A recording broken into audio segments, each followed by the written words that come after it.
A sharp left hand for everybody. Another one.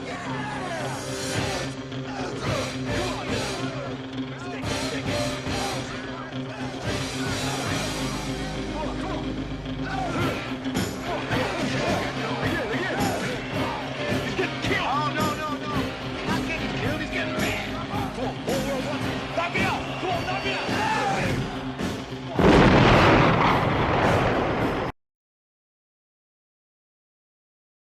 Iepriekšējā nedēļā noskatījos Mārtiņa Sirmā raidījumu Kulta ēdienu par Poliju. Viņš mums kāpēc bija izvēlējies virtuves kā galveno. Poļi, protams, virtuves nēd. Jā, lieldienās viņi tur pieštupējas vai kad tur pirms to dievu sāk lūgt. Bet tā viņi virtuves nēd, nav vispār tas ar viņiem saistīts.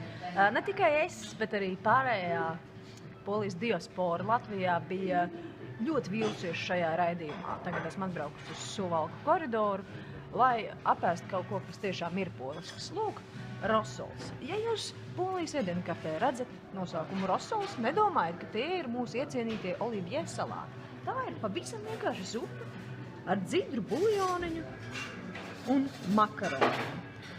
Makaroni un buļļons kopā tiek salikti īsi pirms pasniegšanas, lai makaroni nekļūtu tādi ļurīgi. Bet tas, protams, nav viss. Būs vēl informācija. Vislabāk šādu zupu ēst kopā ar šņabi tādā drēgnā rudens dienā, kāda ir šī. Nu tad, nazdarlov!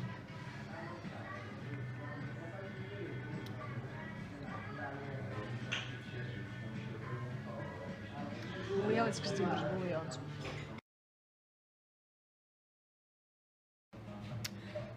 Viena no Polijai ļoti raksturīgām lietām ir tādi ļoti īpaši bāri. Viņus parasti sauc pijaļņie pivoj vodki, kas nozīmē alus un šņabļi dzertuli. Tās ir vietas, kuras parasti atrodas lielajās pilsētās. Un tur ir tā. Visi dzērieni, vienalga kāda, viņi maksā 4 zloti, kas ir 1 eiro. Un visas uzkodas, kas tur ir vienalga kādas, maksā 8 zloti. Tātad 2 eiro. No šīm uzkodām nevajag baidīties, ja tās tiešām ļoti augstas kvalitātes un tieši tādas, ko vajadzētu ēst pie šņābja.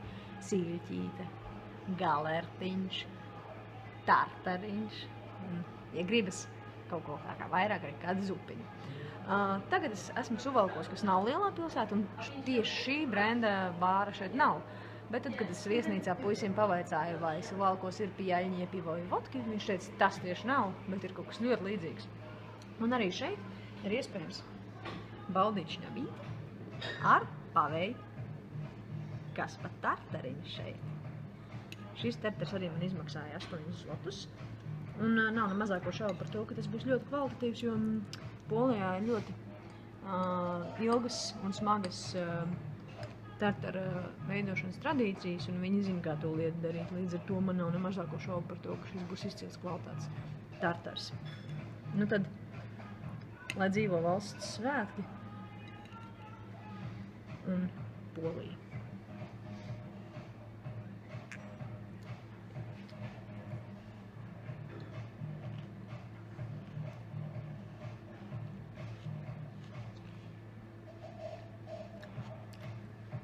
Izcili.